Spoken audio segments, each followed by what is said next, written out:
Hey everyone, welcome to the Chimney Cartel channel. Today we're making some banana bread. Let's have some fun.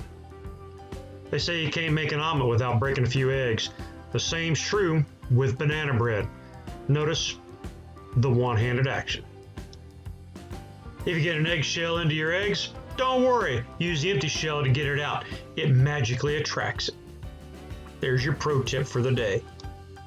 After you got the eggshell out, start whisking and do it in a circular motion. It's better than doing it on a side and just kind of beating it down.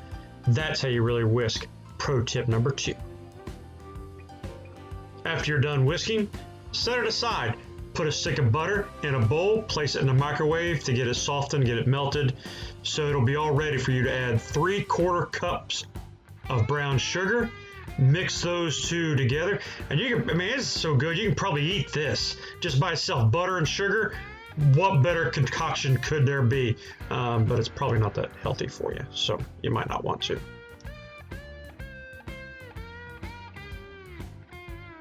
Once that brown sugar and butter is all mixed together, give you that creamy look, then pour in your 2 eggs that you've whipped.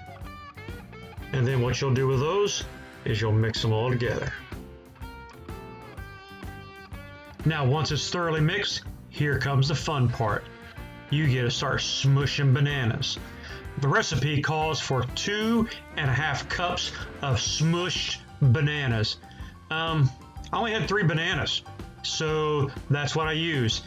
And the end result was still very flavorful. But use what's on your hand. If you have 2.5 cups, that would be remarkable. And you'll have fun just squishing them. Or smushing them, like we like to say. Once your bananas are all smushed into your bowl, use your fork and mix it all together, smushing all those big pieces into little pieces. This will help scatter that banana flavor throughout your entire loaf. Like I said, usually it's 2.5 cups, but I did with what I had. Still turned out wonderful with all the flavor. Notice as I continue to stir, the bigger pieces become smaller pieces. And I just use the side of the bowl. Just smash the fork, smash the bigger pieces against the side of the bowl. And once I get it to the consistency I like, I add about 1.5 tablespoons to 2 tablespoons of cinnamon to get that flavor to permeate throughout the banana bread.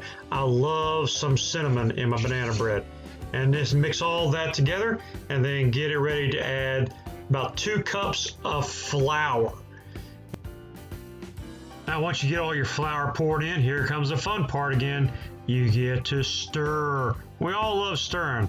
So get it all mixed in together, get it ready for your bread pan.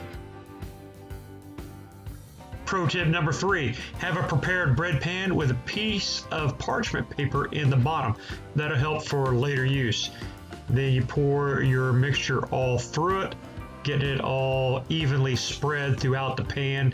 And I like to scrape the bowl, get every last little bit out of there to add little extra bread, little extra flavor. Get that, just clean that bowl. And it saves on some cleaning in the dishwasher. And you know that you've not wasted very much at all. Then once it's all in there, you take your little rubber spatula, get it all patted in there, smooth it out a little bit, so that it's even as it bakes. The worst thing that we could do as a cook is to cook unevenly. And so you spread it out, get it all even, then you take it and stick it in the oven. Don't mind my bare feet.